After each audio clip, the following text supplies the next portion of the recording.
First of all, go to your browser and write Sony Catalyst browse.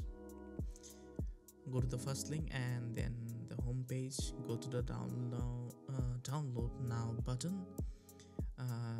The download now button, click on it, and your download will be started for Catalyst browse.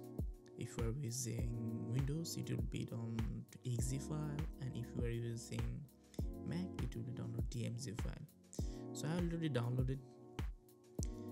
Now go to the apps.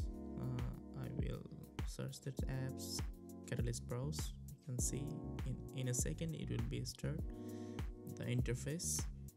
So this is the interface. So this is the interface of Catalyst browse. So it's more clean than other file manager, but it's also a lot of good options. So it will detect automatically all your videos from your camera. So you can see the left side all the videos, and the right side there is an option of color correction.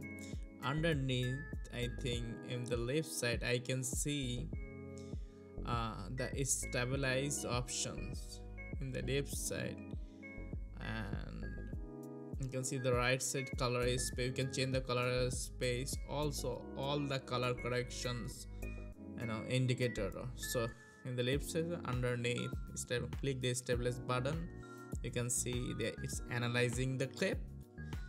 Yeah, looking good.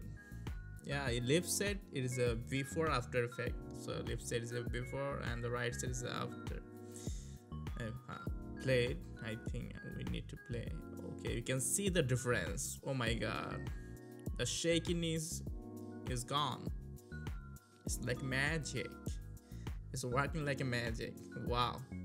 So you can see the left side there is shaky, and the right side shakiness is gone. Absolutely gone.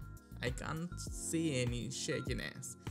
So you can see you can reduce minimum cropping sizes ratio. I think 90% will be good for my video clip, and play it again. Yeah, it looks similar.